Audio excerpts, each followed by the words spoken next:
Le coaching, c'est l'art du dialogue et justement, par rapport au dialogue, est-ce que le silence peut être embarrassant, peut être nécessaire, peut être justement à dompter? Alors le silence, c'est un vaste sujet, c'est-à-dire en fait, souvent dans le coaching, on va parler d'écoute. Et l'écoute, au premier degré, ben, c'est savoir se taire et laisser la place au client. Donc il y a beaucoup de coachs qui disent qu'ils savent écouter, mais c'est beaucoup plus subtil que ça, c'est-à-dire qu'à mon avis, le silence est central dans tous les outils de coaching. Le silence, c'est l'équivalent d'un vide, et on pourrait dire presque d'un vide dans le sens aspiration du terme, c'est-à-dire dans une pompe ou le vide sidéral au niveau de l'univers. C'est-à-dire dès qu'on fait un silence un peu plus appuyé, dès qu'on propose finalement dans la relation avec le client un silence, l'effet du silence, c'est comme un vide qui va aspirer. Alors il faut savoir de qui ça va aspirer. Si le coach recommence à parler tout de suite, bien sûr, il remplit le vide. Si on laisse le vide d'une certaine façon avec le client va chercher à l'intérieur de lui-même comme une pompe, ça va aspirer. Donc le coaching, on dit, ne pousse pas, ne tire pas le client. Mais finalement, qu'est-ce qu'il fait? En mettant un silence ou en mettant un vide dans la relation, ça va aspirer des choses beaucoup plus profondes chez le client. Donc le client va chercher de plus en plus loin à l'intérieur de lui. Plus le silence est fort, plus la qualité du silence du coach et la présence du coach dans ce silence est appuyée, on pourrait dire, dans la relation, plus le client va se centrer sur lui-même et chercher à l'intérieur. Alors il y a des tas d'indicateurs par rapport à ça et des tas d'outils qui s'insèrent là-dedans. Autrement dit, on va dire le coaching, c'est l'accompagnement par des questions puissantes. Qu'est-ce que c'est qu'une question puissante? Si le coach pose une question, le client peut y répondre tout de suite, elle n'est pas puissante. Si le coach pose une question et tout d'un coup le client dit « Ah !» Et qu'il y a un silence? Et qu'il y a un silence, et qui cherche à l'intérieur de lui, qui va chercher des nouveaux mots, le dialogue intérieur, il va reconcevoir quelque chose, il va définir sa réalité, ça va passer par un silence. Plus ce silence est profond, plus le client cherche loin, plus la question est puissante, plus elle est bonne. Autrement dit, les questions servent à interrompre le discours du client pour l'aider à rentrer dans un dialogue plus profond avec lui-même. Si, même à un niveau plus simple, on pourrait dire, le client raconte des tas de choses qu'il connaît, et le coach dit, bon, il pourrait dire, vous semblez bien savoir tout ça.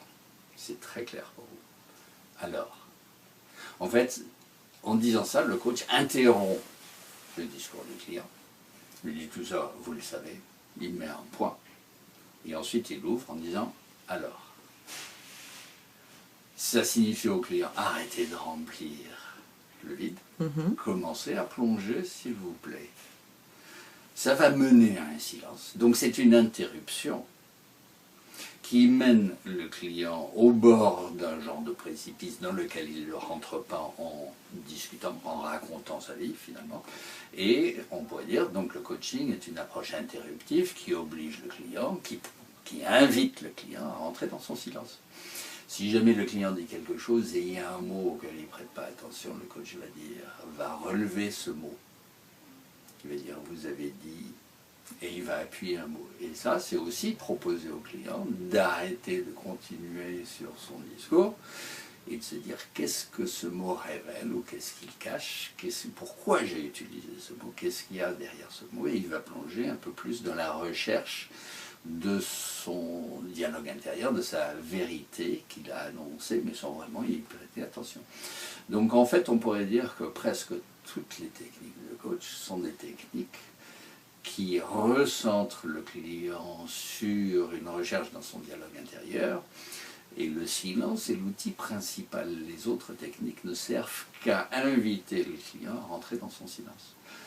Alors, il y a des tas d'indicateurs qui font voir comment ça se passe. C'est-à-dire que si le coach est présent au client, il va regarder le client. Si le client se raconte en regardant le coach dans les yeux, en fait, il regarde son public et il regarde sur le visage du coach l'effet de son discours. Mais si le coach interrompt ce discours, on pourrait dire social, entre le coach et le client, et lui pose une question qui l'amène au silence ou interrompt son dialogue et le client commence à chercher, tout d'un coup, le client va regarder ailleurs. Il va regarder à l'intérieur, en fait, mais il va quitter les yeux du coach. Et il va commencer à chercher ses mots, inventer ses mots, tordre ses mots, définir une autre réalité. Est-ce parce qu'on a peur finalement du silence, qu'on ne le voyait pas forcément comme un outil de travail? Alors bien entendu, il y a la différence entre le coaching et d'autres techniques. Oui. C'est-à-dire que d'autres techniques, c'est que je vais remplir ce silence, bien entendu. Je vais diriger. Diriger, c'est interrompre pour mener la personne ailleurs. Ou je vais, en tant que consultant, bien écouter tout ce que le client raconte pour chercher dans ce qu'il raconte où est la solution. Or, c'est vraiment pas les mêmes approches que le coaching. Donc en fait, ce qui est important de définir dans le coaching, c'est que c'est une technique qui repose sur quelque chose de complètement différent, mais ça se voit en quelques secondes de séquence de coaching. Si le coach travaille avec le silence et propose le silence au client, alors ça va plus loin, c'est-à-dire que le silence, en quelque sorte, c'est un espace. C'est un espace vide, et on va demander au client de prendre cet espace et de se déployer dans cet espace. Alors la définition de coaching, une des définitions, c'est d'accorder au client un espace libre dans lequel il peut se déployer et grandir. Bon, on dit ça, mais l'espace en fait, c'est pas seulement un lieu, c'est un vide, c'est un espace dans sa vie. On va voir que les clients, quelquefois, qui viennent et qui se racontent beaucoup, il y a presque, comme je le fais maintenant, presque aucun espace pour l'autre. C'est des gens qui prennent toute la place. Ils ne savent pas déléguer. Ils n'ont pas d'espace dans leur vie. Donc, d'amener le client à apprivoiser son propre vide, faire face à son propre vide, apprécier son vide, c'est amener le client à mettre des espaces dans sa vie. C'est l'amener à s'occuper un peu plus de lui. Donc les conséquences sont énormes.